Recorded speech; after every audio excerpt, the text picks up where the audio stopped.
오늘 우리가 함께 읽은 사도행전 2장의 본문은요, 이제까지 예수께서 부활하시고 또 승천하시면서 준비된 교회가, 교회 공동체의 공동체적 움직임이 시작되는 장면이에요. 마가의 다락방에 모여있던 제자들에게 오순절이라는 절기에 성령께서 임하시고 저들을 성령으로 충만케 하셨습니다. 그러니까 이 성경은 분명하게 이야기하는 거예요. 교회를 움직이는 유일한 힘은 성령의 충만이라고 이야기하는 거예요. 성령 충만. 성령 충만이 없다면 교회는 더 이상 교회일 수가 없지요. 이거는 분명한 거예요. 이 당시에는요, 교회뿐만이 아니라 여러 신전들이 있었거든요. 다른 신은 뭐 제우스를 섬기고 포세이돈을 섬기고 뭐 이렇게 뭐 아르테미스를 섬기는 이런 신전들이 있었어요. 교회가요, 성령의 충만이 없다면 여러 신전들 중에 하나에 불과하든가 아니면 세상의 여러 조직들 중에 하나에 불과할 거예요. 오늘날도 마찬가지입니다. 똑같습니다. 오늘날에도 교회가 성령의 충만함이 없으면 교회는 더 이상 교회일 수가 없어요. 교회의 이름은 붙여놓고 있을지 모르겠지만 그건 교회가 아닐 거예요. 성령의 충만함이 없다면. 그렇다면 오늘 우리는 이제 본문을 통해서 성령의 충만이 무엇인지를 좀 더 정확하게 이해를 좀 해야 될 거예요.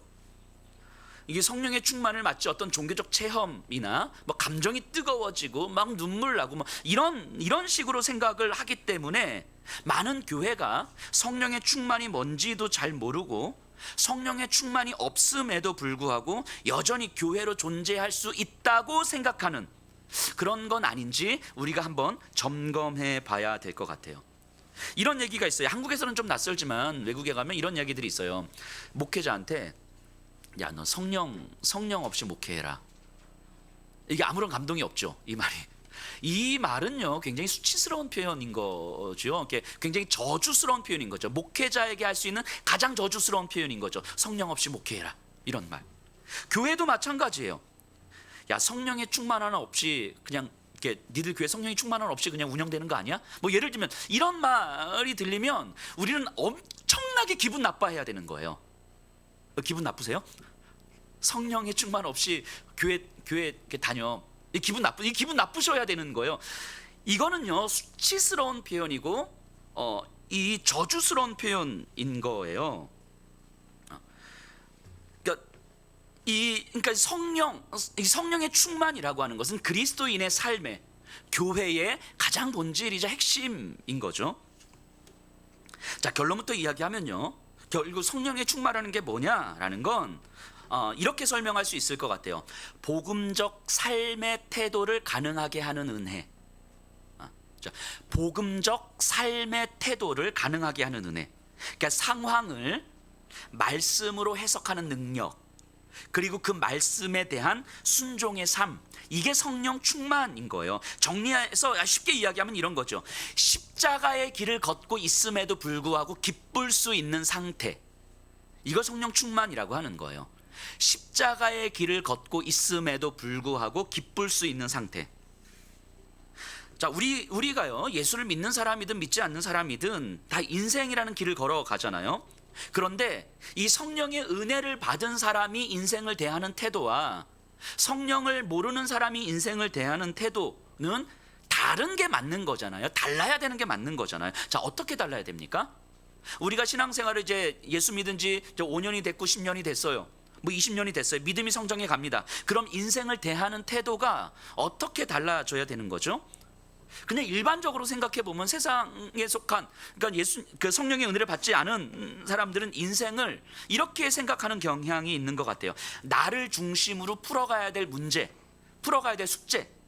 그래서 어떤 상황이 발생하면 뭐가 문제지? 이 상황을 해결하기 위해서 뭘 해야 되는 거지? 이런 질문을 던지면서 세상에서 찾을 수 있는 방법들로 내 삶을 채워가는 거죠. 그래서 내가 만족할 수 있는 방식, 내가 납득될 수 있는 방식, 내가 받아들일 수 있는 방식, 그로 내 삶을 채워가는 거죠. 뭐 이런 게 나쁘다는 게 아니라 그냥 이게 일반적으로 사람들이 살아가는 삶의 방식이다라는 거예요. 그렇다면 성령의 은혜를 받은 사람들이 인생을 대하는 태도는 어떻게 다릅니까?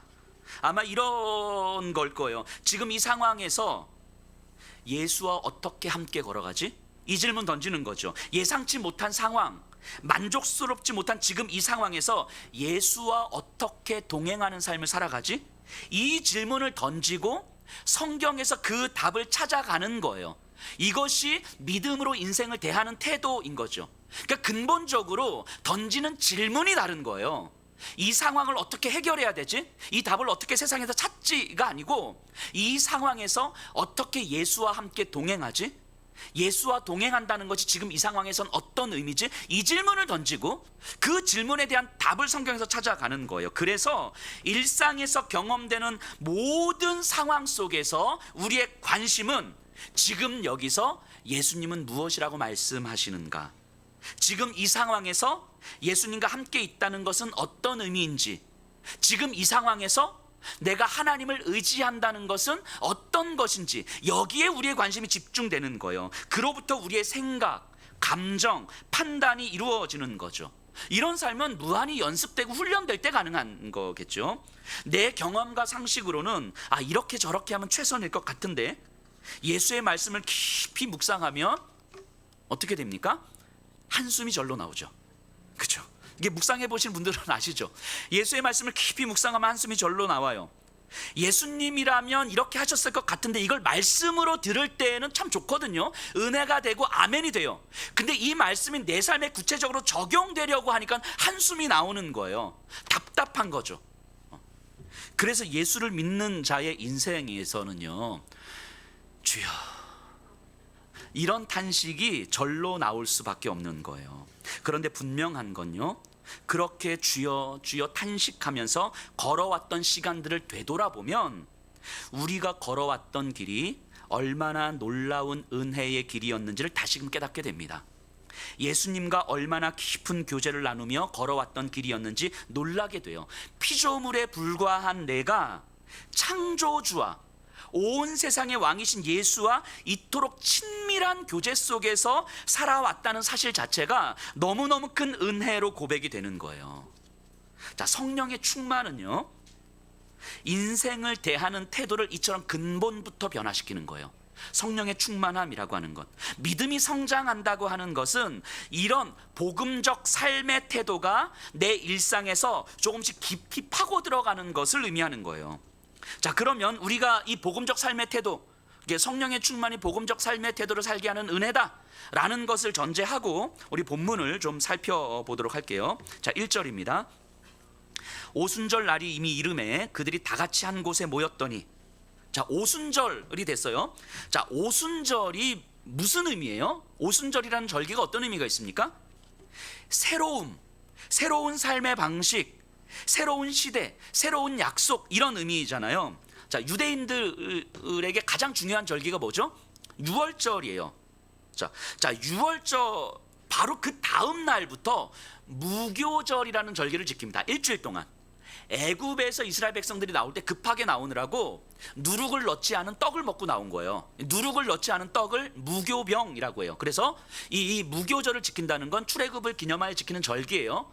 자, 그러면 유월절을 지키고요, 그리고 그 다음 날부터 한 주간을 무교절을 지켜요. 한 주간을 지키니까 요 무교절 한 주간 속에 안식일이 한 번은 들어가게 되어 있죠. 자, 안식일은 7일마다 한 번씩 오니까, 자, 무교절 중에 있는 안식일 바로 그 다음 날을 초실절이라고 해요. 자, 이거 다 기억할 필요는 없는데 어쨌든 그렇다라는 거 알고 계시면 돼요. 자, 초실절은요, 보리 추수가 처음 시작하는 거예요. 그러니까 이제 보릿고개를 지내다가, 이제 먹을 거 없이 지내다가 농사 짓고 처음 모든 것에 처음 수확하는 날을 지켜서 초실절이라고 하는 거예요. 그리고 초실절로부터요 49일을 계수합니다. 49일을 계수하는 건 뭐냐면 이때까지 곡식 추수가 끝나는 거예요. 그러니까 곡식 추수가 끝난 바로 다음 날, 49일 바로 그 다음 날, 50일째 되는 날을 오순절이라고 해요. 오순절. 근데 곡식 추수가 끝나고 오순절을 기점으로 해서 이제는 과실 추수가 시작이 돼요. 과실 추수. 그러니까 농사 짓는 방식이 달라지는 거예요. 그러니까 먹는 음식도 달라지는 거예요. 그러니까 오순절을 기점으로 삶의 방식이 달라지는 거예요. 그리고 오순절로부터 시작된 과실 추수가 언제 끝나고 그 다음에 지키는 절기가 이제 초막절이 되는 거죠. 자, 그렇기 때문에 오순절은요 새로운 삶의 방식, 새로운 시작, 새로움을 의미해요. 이스라엘 백성이 애굽에서 언제 나오죠? 유월절에 나오잖아요. 유월절이 기고 그렇게 나오잖아요. 자, 유월절에 나와서 시내산에 머무른 다음에 하나님께서 시내산에서 모세에게 율법을 주시거든요. 그때가 오순절이에요. 그러니까 애굽에서 나오게 하심으로 말미암아 하나님 백성 삼아 주셨잖아요. 이 이스라엘 백성은요, 이제는 애굽 바로왕의 백성이 아니라 하나님의 백성입니다. 그런데 이 백성들에게 야, 너희가 이제는 하나님의 백성이니 하나님의 백성답게 새롭게 살아야 되지 않겠냐 하면서 주시는 게 율법이잖아요. 오순절에 그 율법을 주시는 거라고요. 그러니까 이 율법을 주신다는 건 이스라엘 백성들에게 새로운 시작, 새로운 삶의 방식을 의미하는 거죠. 그래서 하나님의 백성이 된 이스라엘에게 너희는 이제 새로운 세상에서 바로왕의 명령을 받는 삶이 아니라 하나님의 명령을 받는 새로운 세상에서 살게 될 거다라고 말씀해 주시는 거예요. 자, 그러면 잘 생각해 보세요. 예수님은 언제 십자가에서 죽으셨습니까? 유월절이죠. 유월절. 그때가 이제 금요일이었어요. 유월절에 십자가에 죽으셨어요. 자, 유월절이 죽으셨으면 그 유월절 바로 다음 날이 뭐라고요? 무교절이라고. 무교절. 토요일이네요. 금요일에 돌아가셨으니까 토요일 날. 자, 토요일부터 일주간을 무교절로 지켜요. 근데 무교절 안에 있는 안식일 바로 그 다음 날이 무슨 날이라고요? 초실절이라고요. 자, 그럼 토요일이 안식일이니까 무교절의 시작이 안식일이니까 초실절은 언제입니까? 일요일이죠. 일요일. 자, 예수님 유월절에 죽으셨고요. 일요일에 부활하신 거 맞네요. 그죠? 초실절이 아까 무슨 의미라고 그랬어요? 모든 곡식, 모든 열매 첫 수확하는 날. 이거를 사도 바울이 뭐라고 이야기합니까? 예수의 부활을 바라보면서 부활의 첫 열매라고 이야기하는 거예요.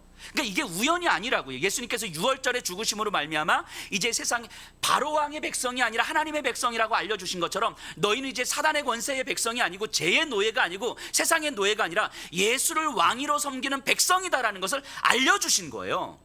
새로운 세상이 시작된 거죠. 그 부활의 첫 열매가 예수님인 거예요. 그리고 그 초실절로부터 49일을 계수해서 50일째 되는 날이 오순절이잖아요. 오늘 본문의 배경이 바로 그 오순절이라고요. 그럼 이 오순절이라고 하는 것은 우리가 이렇게 이제 생각해 볼 수 있겠죠. 예수 그리스도로 말미암아 새롭게 된 세상이에요. 이제는 사단의 권세가 왕이었다가 이제는 왕이 바뀌었어요. 그죠? 예수께서 죽으시고 부활하심으로 세상의 왕이 바뀌었어요. 그런데 사람들은 여전히 이전 바로가 왕인 것처럼 살아가는 거잖아요. 이때 오순절에 성령이 임함으로 말미암아 이제부터 너희들의 왕은 사단 권세가 아니라 죄가 아니라 돈이 아니라 권력이 아니라 로마 황제가 아니라 예수 그리스도시다라는 사실을 알려주고, 그렇기 때문에 이제부터 너희들의 삶은 새롭게 변화될 것이다 라는 것을 알려주는 시간이 바로 이 오순절이겠죠. 그래서 이 오순절 마가의 다락방에 성령 강림 사건이 임하는 거예요. 자, 1절을 다시 한번 보세요. 오순절날이 이미 이름에 그들이 다 같이 한 곳에 모였더니, 자, 제자들은요 지금 예루살렘 마가의 다락방에 모여 있습니다. 예수님이 예루살렘을 떠나지 말라는 명령을 하셨거든요. 예수님의 명령을 한번 생각해 보세요. 제자들에게 예루살렘을 떠나지 말라는 말씀이 어떻게 들렸겠습니까? 이들의 입장이라고 한번 생각해 보세요.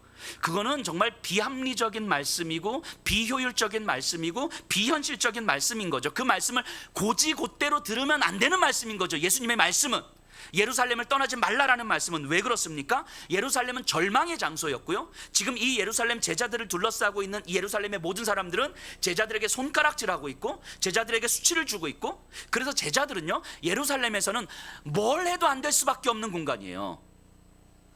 그리고 함께 모인 사람들은 최악의 관계 아닙니까?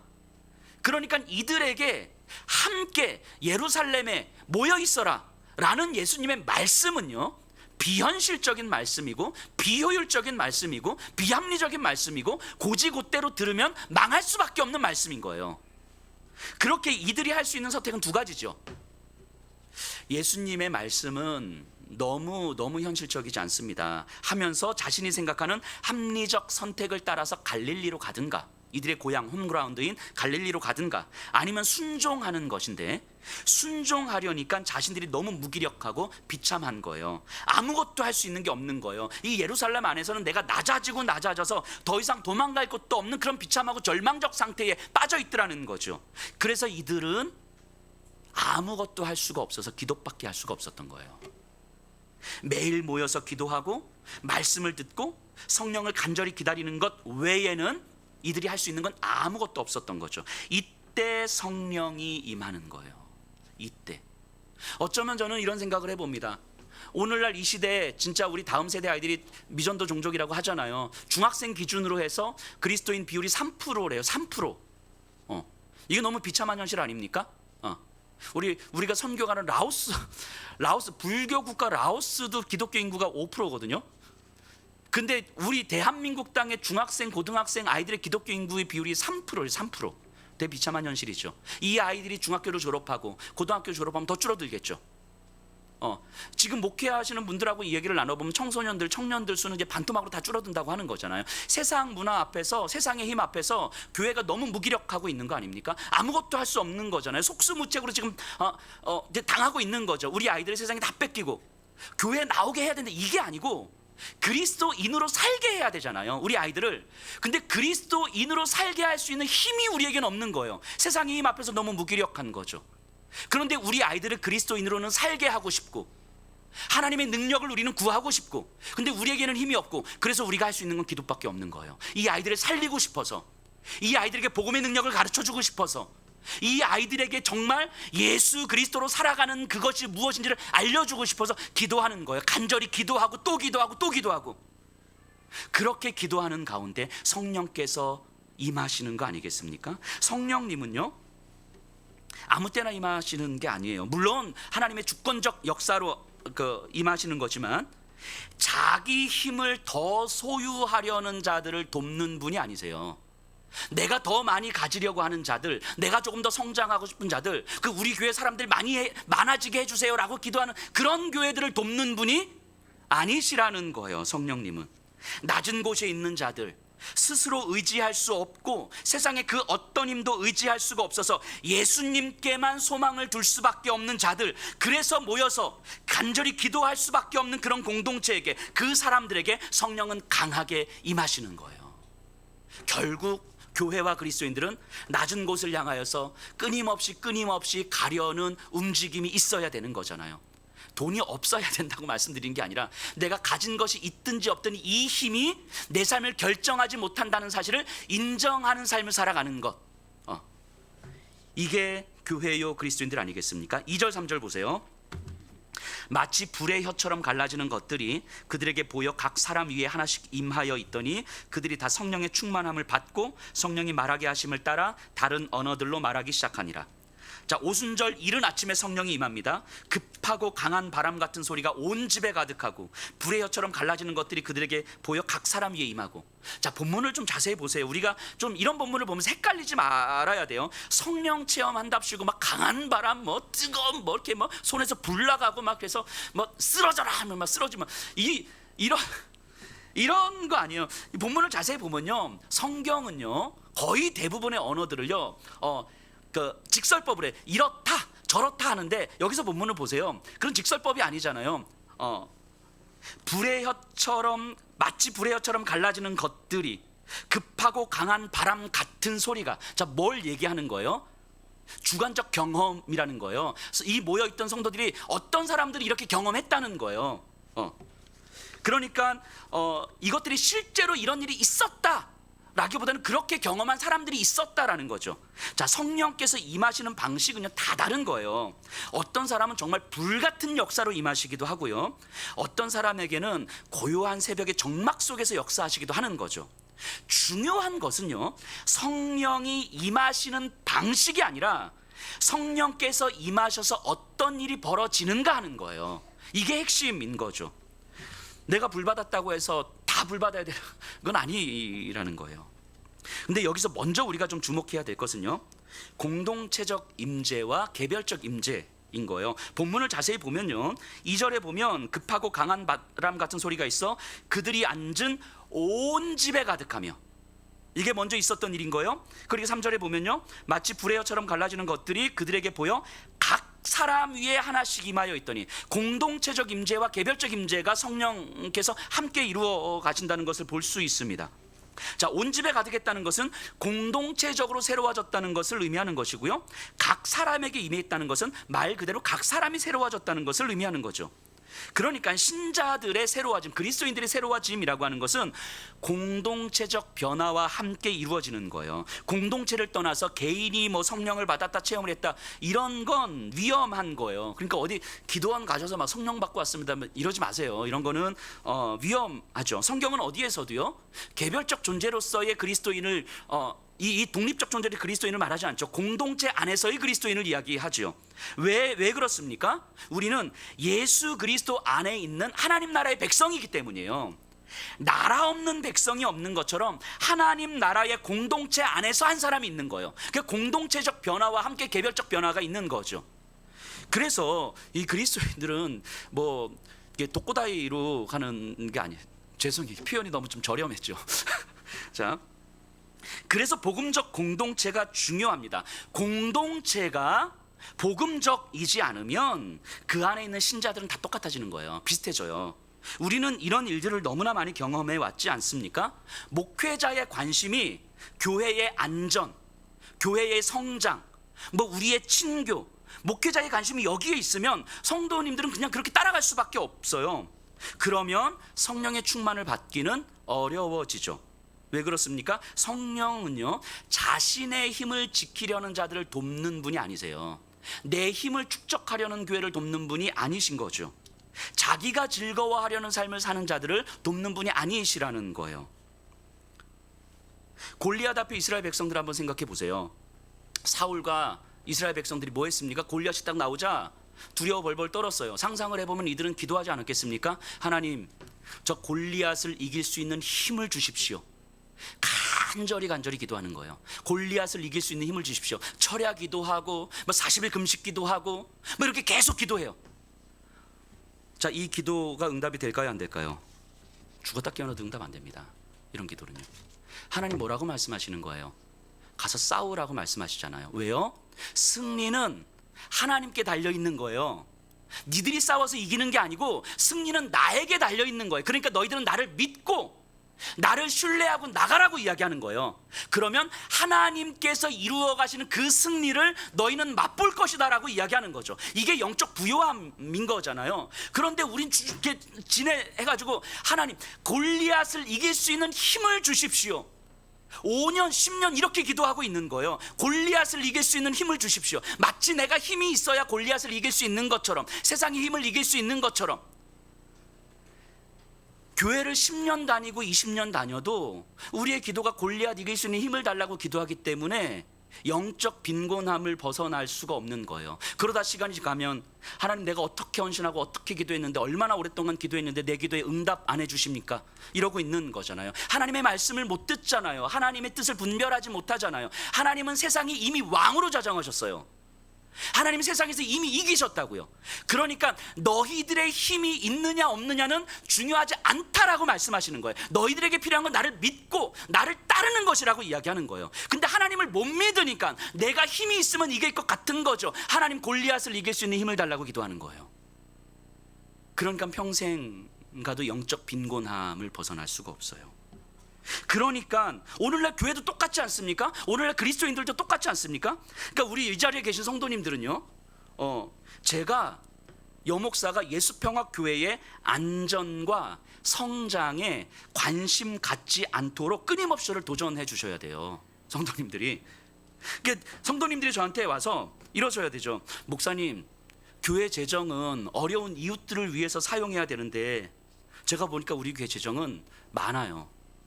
우리 교회 재정 다 어려운 이웃들을 위해서 씁시다. 뭐 이렇게 얘기해 주셔야 되는 거잖아요. 다음 세대를 위해서 어른들이 모든 걸 다 쏟아 부어야 되는데 교회는 어른들 중심으로만 이루어지는 것 같습니다. 우리가 아이들을 위해서 우리가 2부 예배를 우리 아이들한테 줍시다. 뭐 이런 얘기 한번 해주셔야 되는 거 아니겠어요? 심지어 뭐 그런 상황이 오면 안 되겠지만, 지난주에 제가 이런 얘기 했다고 해서 몇몇 분들이 또 이렇게 심란했다고 하시던데, 우리 예수평학 실제 그런 일은 아닐 거예요. 근데 월세 낼 돈밖에 없어. 우리가 근데 성도님들이 다 같이 오셔가지고 이 자리에 있는 분들 저한테 다 오셔가지고 목사님 정말 우리가 이 돈으로 월세를 낼까요? 아니면 지역에 어려운 사람들을 도울까요? 목사님 이거 가지고 우리 한 달 동안 작정기도 한번 해보십시다. 성도님들은 저한테 이렇게 말씀해 주셔야 되는 거예요. 성도님들. 네. 그래서 한 달 동안 공동체가 작정기도를 할 수 있다면 그 자리에, 그 작정기도하는 그 자리에 성령께서 임하지 않으실까요? 저는 이런 생각들을 종종 합니다. 제 생각과 제 삶의 모습에 좀 나름의 기준이 뭐냐면 제 생각과 저의 일상을 바라보는 청년들이 내 삶을 보면서 아, 예수 믿는 사람은 복음적 삶의 태도는 저런 거구나라는 감동을 받을 수 있을 것인가에 대한 질문을 던지는 거예요. 우리 청년들이 살아가는 세상을 보세요. 뭐 성도님들도 마찬가지겠지만 우리 청년들이 직장에 가고 친구들을 만나면 다 교회가 탐욕적이라고 욕하고 그리스도인들이 이기적이라고 욕하잖아요. 근데 그런 친구들, 그런 사람들 사이에서 아무 말도 못하고 그냥 위축되어 있는 거 아닙니까? 우리 청년들이 뭐 멱살 잡고 싸우진 않을 테니까, 그죠? 위축되어 있는 거예요.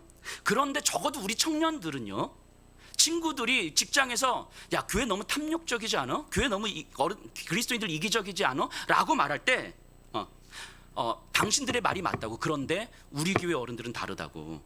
우리 집사님들은 우리들의 안전보다도 이웃을 더 생각하는 사람이라고. 지금도 우리 집사님들은 한 달간 작정기도 하고 있다고.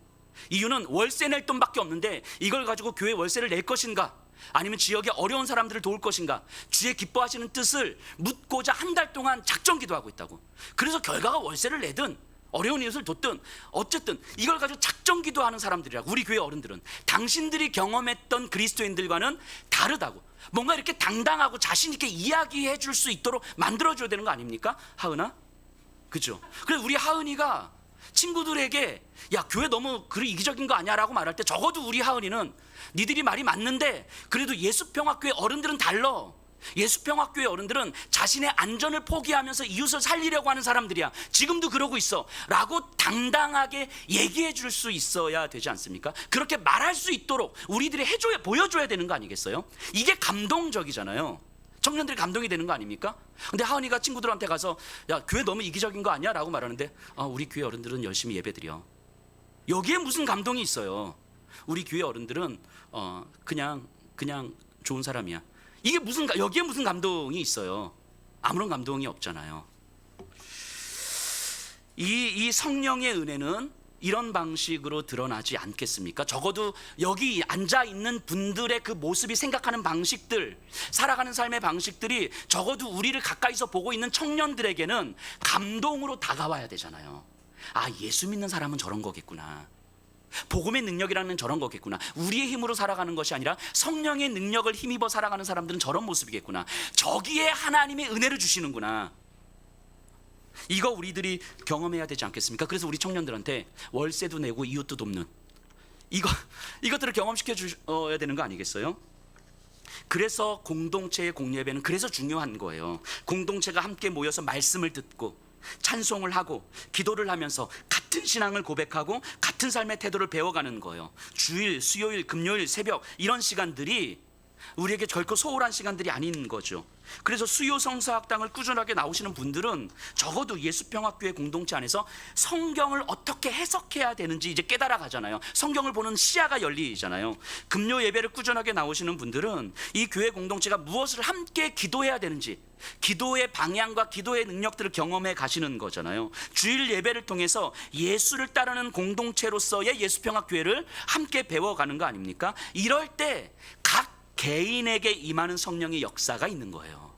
자, 우리 4절 볼게요. 그들이 다 성령의 충만함을 받고 성령이 말하게 하심을 따라 다른 언어들로 말하기를 시작하니라. 자, 성령의 충만함을 받았어요. 그리고 무엇을 하냐면 성령에 따라서 다른 언어들로 말하기 시작했대요. 여기서 다른 언어들이란 무엇을 의미하겠습니까? 지금 여기에 모여있는 제자들 외에 모여있는 예루살렘에 모여있는 수많은 사람들은 디아스포라 유대인이죠. 디아스포라 유대인이라는 건 바벨론 포로 구약시대 바벨론 포로 시기에 이제 이스라엘에 살던 유대인들이 세계 각지로 다 흩어진 거예요. 다. 그리고 거기서 이제 그들이 정착해서 아들 낳고 손자 낳고 이제 정착하면서 삽니다. 그러니까 그곳이 그들의 자녀들에게는 고향이 되는 거죠. 그들에게는 그들의 그 지역의 언어에 익숙한 사람들인 거죠. 그런데 이들은 유대인의 절기가 되면 예루살렘으로 다 모이는 거예요. 이런 사람들을 디아스포라 유대인이라고 합니다. 이들의 언어는 유대인의 언어가 아니라 그 지역의 언어 아니겠습니까? 그런데 이들이 예루살렘에 모였는데 자기들의 고국의 언어로 이야기를 듣고 있는 거예요. 8절 보세요. 우리 각 사람이 난 곳 방언으로 듣게 되는 것이 어찌 됨이냐. 자기들의 언어로 들어요. 11절. 그레데인과 아라비아인들이라 우리가 다 우리의 각 언어로 하나님의 큰 일을 말함을 듣는도다. 각 자기들의 언어로 하나님의 큰 일을 듣고 있다는 겁니다. 하나님의 큰 일은 뭡니까? 우리 이제까지 계속 봤던 것처럼 복음이지요. 세상의 권세를 깨뜨리시고 예수께서 왕이 되셨다는 소식이죠. 누구든지 예수를 믿는 자들은 구원을 얻을 거라는 소식인 거죠. 온 세상을 예수 그리스도로 말미암아 하나로 만들어주는 소식인 거죠. 그러니까 당신들도 예수를 믿으면, 이 복음의 소식을 들으면 하나님의 자녀가 되는 권세를 누릴 수 있다는 소식인 거죠. 이 구원의 소식을 모든 사람들은 자기들의 언어로 듣고 있는 거예요. 이게 다른 언어죠. 다른 언어. 물론 이때는 외국어이기도 하지만 이런 말씀을 또 들으면서 성령의 능력을 받으면 영어도 잘하고 중국어도 잘하는구나. 영어, 중국어 잘할 수 있도록 우리 기도합시다. 뭐 이런 식으로 생각하지 마세요. 우리의 언어 능력을 향상시키고자 성령께서 오시는 게 아니에요. 이렇게 다양한 언어를 말하게 하신 이유가 뭡니까?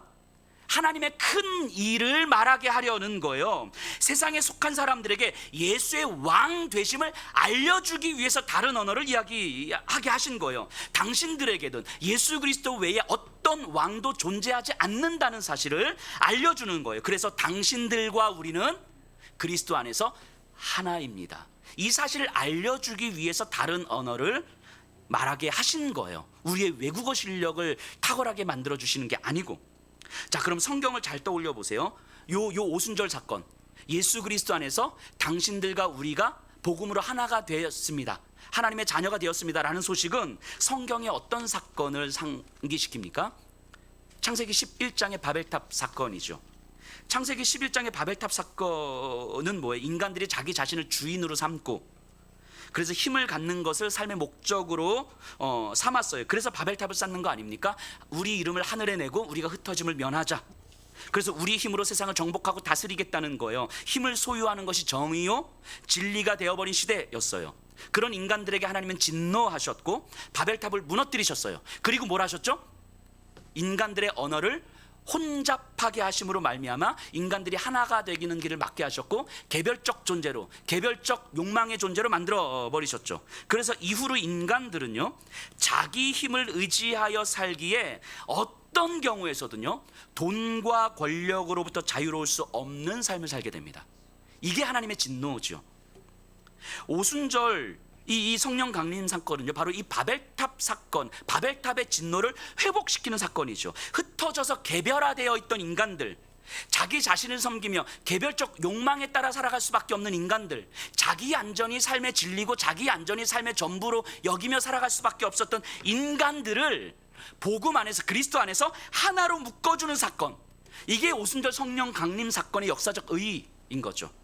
이게 성령 충만이에요. 이것을 가능하게 하는 힘이 성령 충만. 그래서 다른 언어로 사람들을 예수 그리스도로 묶어줄 수 있는 힘, 이게 성령 충만인 거죠. 그러니까 여기서 다른 언어란 단순하게 외국어가 아니라 나에게 익숙한 언어를 버리는 거예요. 나에게 익숙한 언어를 버리고 예수의 언어를 이야기하는 거죠. 이게 이제 복음으로 화평케 하는 자의 삶 아닙니까? 이 쉽게 말하면 내가 죽는 거예요. 내 건 내려놓는 거죠. 우리가 흔히 이런 말 많이 하잖아요. 누군가하고 말이 안 통한다고. 진짜 가장 가까이 있는 사람하고 말이 안 통한다고 이야기하잖아요. 물론 100% 이해해요. 이해합니다. 현실을 이해하면서 그럼에도 불구하고 한번 생각해 보면 말이 안 통하는 핵심적인 이유가 뭡니까? 제가 우리 딸이 초등학교 4학년인데 초등학교 4학년한테 제가 삼위일체 하나님을 설명하려고 하면 속이 터져요. 도대체 말귀를 못 알아들어. 삼위일체 하나님 못 알아들어요. 왜 못 알아들을까요? 48살에 내 언어로 이야기하니까. 제가 우리 아이하고 소통을 하려면 이 11살 아이가 되어야 되잖아요. 제가 그래야 아이하고 소통이 되는 거잖아요. 말이 안 통하는 이유는 내가 그 사람이 되지 않기 때문 아닙니까? 내가 그 사람이 되면 말이 안 통할 리가 없지요. 단지 문제는 뭐냐면 내가 그 사람이 되고 싶지 않은 게 문제인 거지. 그죠? 그 사람이 되고 싶지 않은 게 문제인 거지. 내가 그 사람이 되면 말이 안 통할 리가 없는 거예요. 자, 이거예요. 다른 언어라는 건 이거예요. 성령의 충만을 통해서 우리가 다른 언어를 말한다는 건 내가 그 사람이 되어지는 거죠. 이게 성령 충만이에요. 그러니까 성령의 충만이 아니고서는 다른 언어로 우리가 말할 수가 없는 거예요. 예수님의 성육신이 바로 다른 언어죠. 하나님과 단절되어 있던 인간들을 하나님과 화목하도록 하기 위하여서 예수께서 이 땅에 인간이 되신 사건, 자신의 모든 영광을 버리고 피조물인 인간이 되신 사건, 이 성육신이 바로 인간과 소통하기 위한 하나님의 다른 언어죠. 다른 언어. 그리고 십자가의 죽음이라고 하는 예수님이 가지신 그 다른 언어로 세상과 하나님을 화목시키신 거잖아요. 이게 다른 언어예요. 다른 언어. 내가 나를 버리고 세상과 하나님을 화목시키고자 하는 언어들. 그래서 고린도 후서에서 바울은 이렇게 이야기합니다. 그런즉 누구든지 그리스도 안에 있으면 새로운 피조물이라. 이전 것은 지나갔으니 보라 새 것이 되었도다. 바울은요, 예수님의 십자가의 언어를 선명히 깨달은 거예요. 이제 세상은 바뀌었다라고 믿은 거예요. 예수의 십자가의 언어를 통해서 세상은 바뀌었다고. 이제부터 나는 다른 세상에 산다고. 이제까지 내가 나를 지켜야만 하는 세상, 돈이 없으면 불안할 수밖에 없었던 세상에서 살았는데 이제는 하나님이 나를 지켜주시는 세상에서 사는 거라고. 이제까지는 애굽의 바로왕이 주는 것을 먹으면서 노예로 살았었는데 이제는 하나님이 나를 어떻게 지키시고 하나님이 나를 어떻게 먹이시는지에 집중하는 삶을 살게 되었다고. 내가 살아가는 세상이 달라졌다고. 보라 이전 것은 지나갔으니 새 것이 되었도다. 바울이 이걸 고백하고 있는 거예요. 하나님이 나를 책임져 주시는 세상이 된 거예요. 그리고 당신들에게도 이 세상은 허락되었습니다 라고 이야기하는 거예요. 이것이 제자들이 받은 성령 충만이에요. 자, 13절에서 15절 한번 볼게요. 조금 더 보면요. 또 어떤 이들은 조롱하여 이르되 그들이 새 술에 취하였다 하더라. 베드로가 11사도와 함께 서서 소리를 높여 이르되 유대인들과 예루살렘에 사는 모든 사람들아, 이 일을 너희로 알게 할 것이니 내 말에 귀를 기울이라. 때가 제3시니 너희 생각과 같이 이 사람들이 취한 것이 아니라. 자, 이 모인 사람들이요, 제자들을 보면서 새 술에 취했다고 비난합니다. 뭐 다음 주에 조금 더 자세히 살펴보겠지만, 자, 제자들이 술에 취했다고 비난받는 이유를 한번 생각해 보세요. 왜 이들은 술에 취했다고 제정신이 아니라고 비난받습니까? 지금 여기는 예루살렘이에요. 예루살렘에서 제자들이 뭘 외치고 있는 거예요? 예수가 왕입니다. 이거 외치고 있는 거예요. 예루살렘에서 예수의 왕되심을 큰 소리로 이야기하는 거예요. 이거 미친 짓이죠. 이거 제정신이 아닌 거죠. 로마의 반역자로 처형당해 십자가에서 죽은 예수를 왕이라고 큰 소리로 말하고 있는 제자들을 어떻게 이해할 수 있습니까? 그러니까 제자들을 보면서 저거 제정신 아니라고, 저 술에 취했다고, 저 죽으려고 환장한 놈들이라고 이렇게 보고 있는 거예요. 이렇게 비난하고 있는 거라고요. 이에 베드로가 뭐라고 반영합니까? 제3신이 술에 취한 것이 아니다.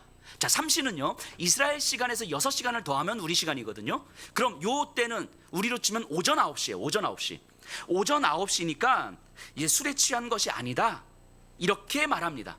그런데 어쩌면 이 제자들을 비난하고 있는 사람들은 정확하게 보고 있는 것일지도 모르겠어요. 제자들은 분명히 제정신은 아니었어요.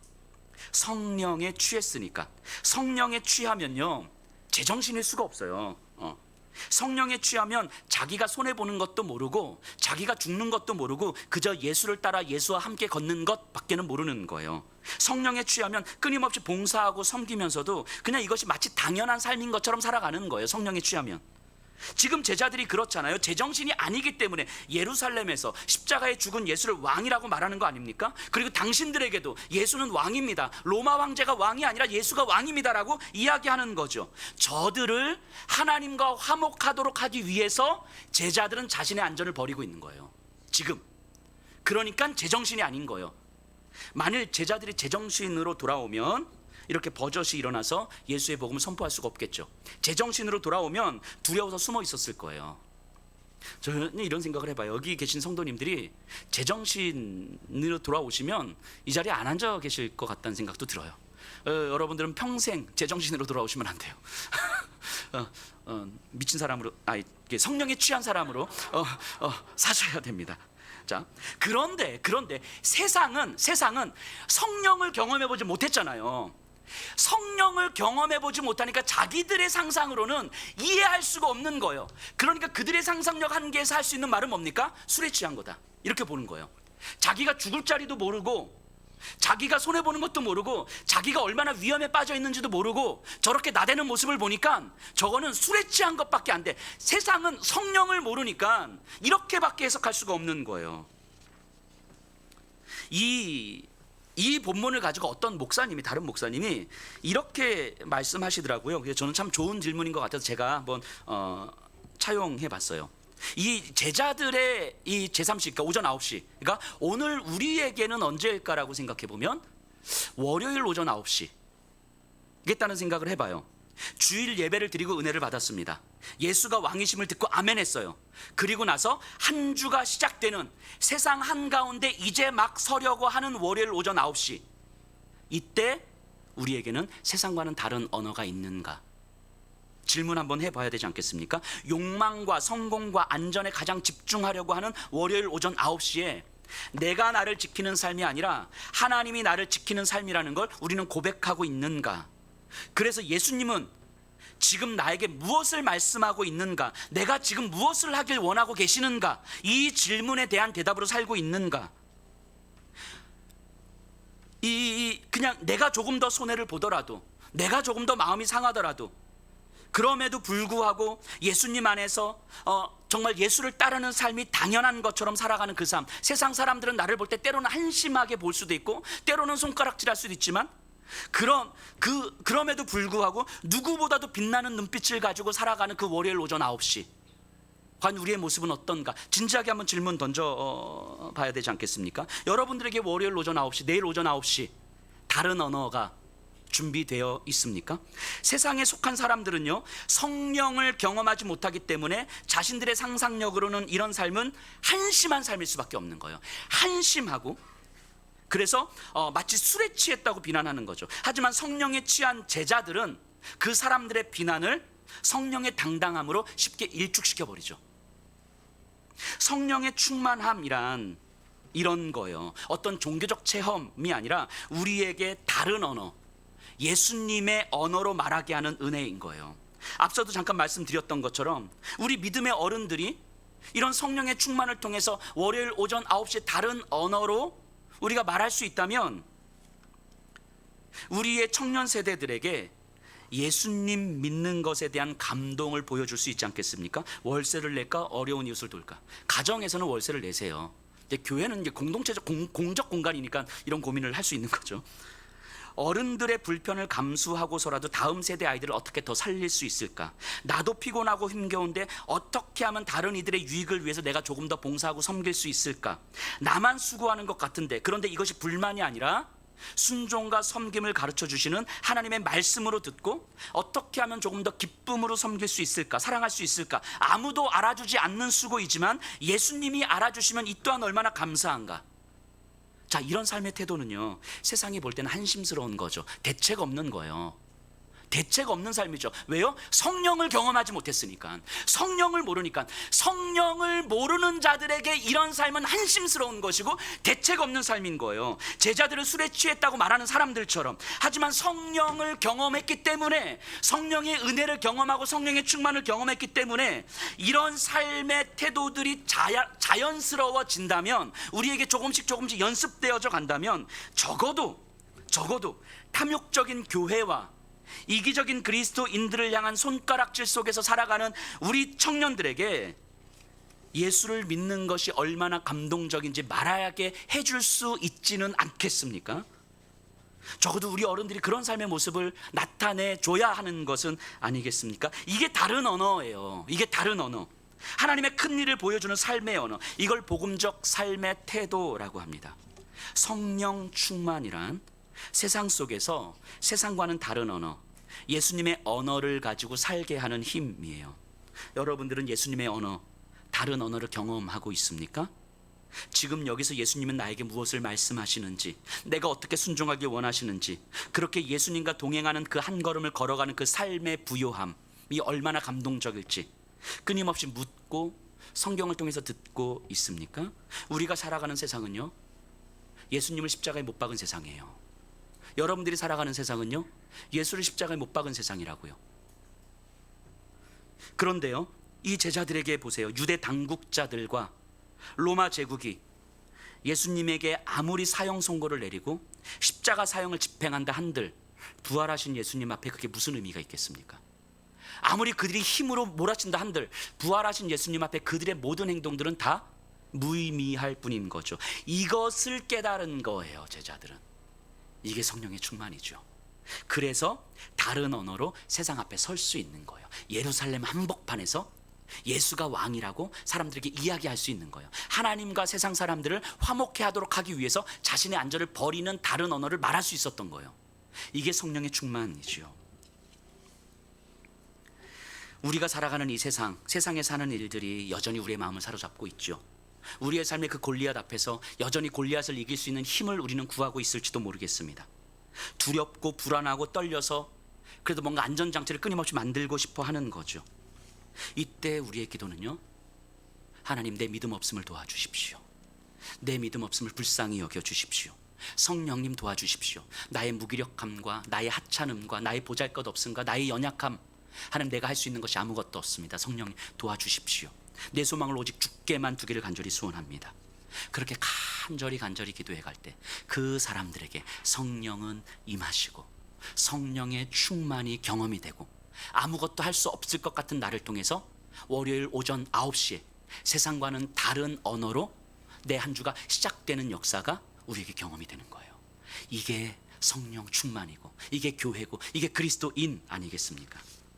여러분들에게 시작될 내일 월요일 오전 아침 9시 정말 기도하면서 내일 아침 9시를 준비해 봤으면 좋겠습니다. 우리 다 같이